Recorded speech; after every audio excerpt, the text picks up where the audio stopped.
This is very powerful. I want you to take note on this. This is something that you're going to use it for your future, even currently, and how you're going to make use of this to influence it. Yeah. So number one, it's legitimate power.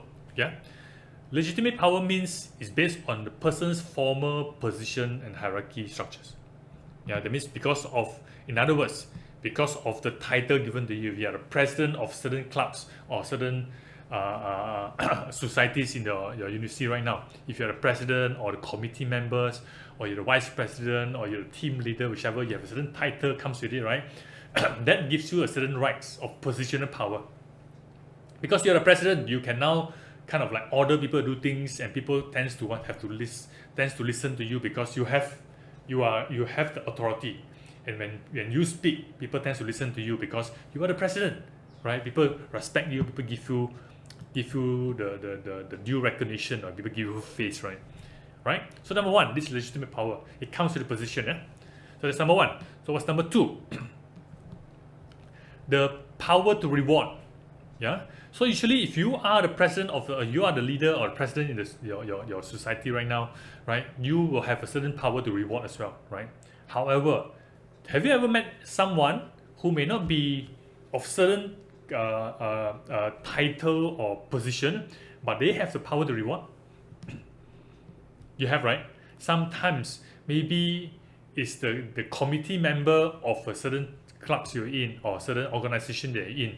They have the power to reward people for something. For example, I give you this job, I give you this role to play. I rely on these people to do something. They have the power to reward. Make sense? So if you are a brother or sister to somebody, do you have the power to reward your younger brother to do something? To get them to do something, and then you can reward them to buy them some sweets, to entice them, things like that. You have the power, right? But you may not be in position. You're just a brother to him, but you do have the power to reward. Does it make sense? Yeah. Who else do you know that in a position to actually reward? These are the one that gives them power.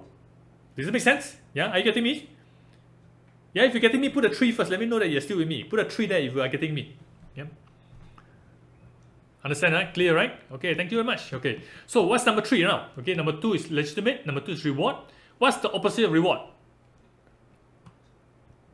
We call it coercive. In other words, punishment, right? Or threat, right? So based on a person's ability to punish or force or threat, that means if you don't do, then you're going to get in trouble.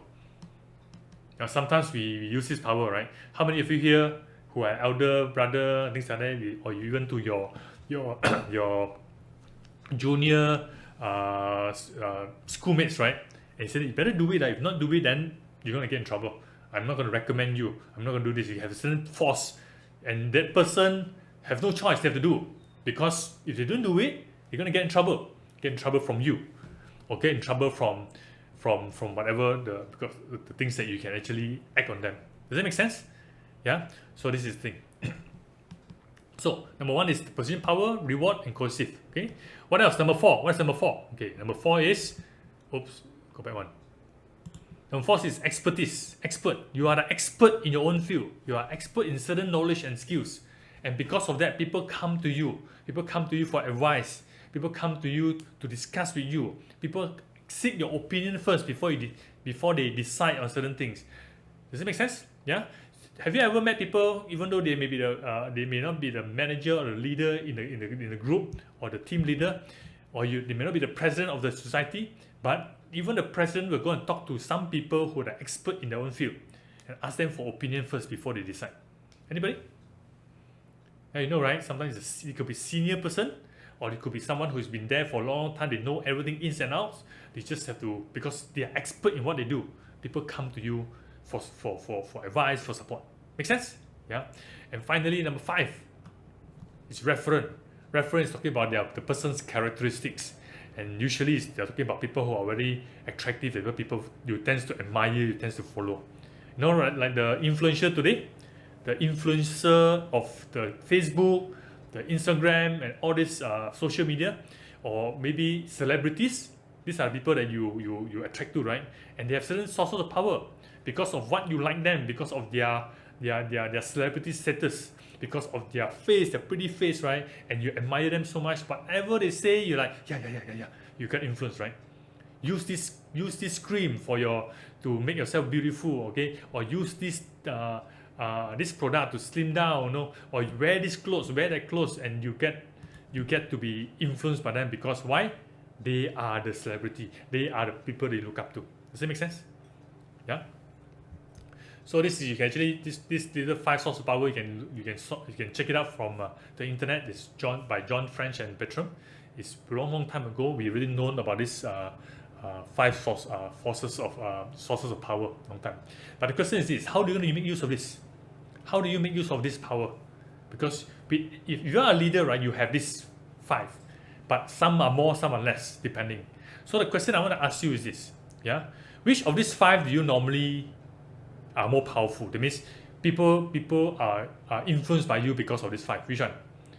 Do you base on legitimate power because of position? People must follow you, or do you normally use reward?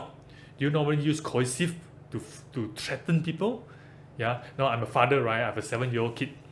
I realize that I've been using that a lot sometimes without me knowing. Even though I teach all these things, but sometimes I need to be very conscious about this, and I try as much as possible not to use so much of this coercive power.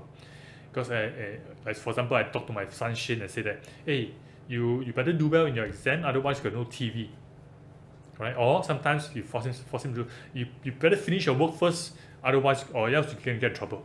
Or please write nicely, please use a ruler, please write your words correctly, otherwise I'm going to force you to erase everything and redo again. This is coercive power. But do you think it's going to be positive impact on him by doing this? No, right? How many of you like to be forced into doing things? No, right? But how many of you would like to be rewarded for doing things? So you need to know how to use both.